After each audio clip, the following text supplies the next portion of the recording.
tatkala baginda Nabi Shallallahu Alaihi Wasallam berada di dekat Hijri Ismail, maka tak lama kemudian datanglah malaikat Jibril beserta malaikat Mikail dan beserta malaikat yang lainnya datang menghampiri baginda Rasulullah Shallallahu Alaihi Wasallam. Maka seluruh malaikat itu menyeret baginda Nabi Shallallahu Alaihi Wasallam ke dekat sumur Jam-Jam. Dalam suatu riwayat, baginda Nabi Shallallahu Alaihi Wasallam dibelah dadanya, dibelah di bawah dada dan di atas pusarnya baginda Nabi SAW. Maka hatinya baginda Nabi SAW dikeluarkan dan dicucilah hatinya baginda Nabi SAW dengan 3 wadah air yang berisikan air Zam-Zam. Maka malaikat Jibril alaihissalam memerintahkan kepada malaikat Mikail untuk mendatangkan suatu bejana atau wadah yang berisikan air Zam-Zam. Maka didatangkanlah air Zam-Zam tersebut kepada malaikat Jibril alaihissalam.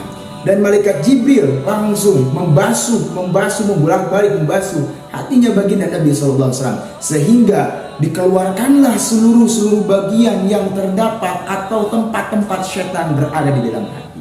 Maka tidak ada lah di dalam hati baginda Nabi SAW sifat-sifat yang buruk ataupun sifat-sifat yang aneh yang lainnya yang dapat kita rasakan seperti riya, ujub, takabur, namimah dan lain-lain. Di dalam hati baginda Nabi SAW tidak ada sedikit pun kejelekan-kejelekan yang tertera. Maka suatu ketika tatkala hatinya baginda Nabi SAW telah dibasuh bersih semuanya dari segala rupa kotoran-kotoran, maka malaikat Jibril alaihissalam memerintahkan kepada malaikat Mikail untuk mendatangkan suatu bejana dari emas yang berisikan seluruh ilmu-ilmu hikmah yang ada di dunia ini. Maka didatangkanlah kepada malaikat Jibril bejana dari emas diisikan seluruh ilmu-ilmu yang ada di dunia. Maka ilmu tersebut diisikan kepada dirinya baginda Nabi SAW, dan langsung itu dadanya baginda Nabi SAW langsung, kalau kata bahasa Sunda, dirapatkan deui. Maka suatu ketika baginda Nabi SAW diajaklah untuk menaiki sebuah buruk. Buruk itu adalah suatu makhluk Allah yang tingginya lebih tinggi daripada keledai dan lebih rendah daripada kuda. Setiap kali buruk melangkah itu sejauh dia yang lihat, sejauh apa yang dia lihat. Kalau seandainya dia lihat dari sini ke Amerika, maka kakinya akan langsung berada di Amerika.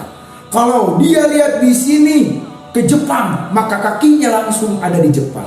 Dan apabila kakinya sudah capek, maka ada 2 sayap yang terlentang terbang untuk mengantarkan baginda Nabi SAW. Yang paling unik, kalau seandainya naik gunung, maka kakinya buruk akan meninggi setinggi itu gunung. Dan apabila turun gunung, maka kedua tangannya buruk itu akan memanjang, sehingga baginda Nabi SAW dari perjalanan dari Makkah ke Baitul Muqaddas, dari Baitul Muqaddas ke Sidratul Muntaha itu tanpa ada suatu perjalanan liak-liuk, akan tetapi terus sehingga baginda Nabi SAW berjalan dengan nikmat, enjoy. Ada suatu riwayat yang menceritakan bahwasanya buruk tersebut adalah makhluk Allah yang ada dari surga.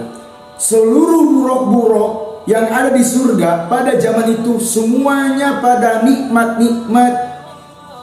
menikmati kenikmatan Allah yang ada di dalam surga. Akan tetapi ada satu buruk yang dimana beliau hanya murung saja di dalam surga. Maka ada satu malaikat yang bertanya kepada buruk tersebut, "Wahai buruk, apakah kamu tidak menikmati suatu keindahan kenikmatan yang ada di surga ini?" Maka buruk murung, dan buruk berkata, "Saya tidak menikmati kalau seandainya saya tidak dipertemukan dengan baginda Nabi SAW."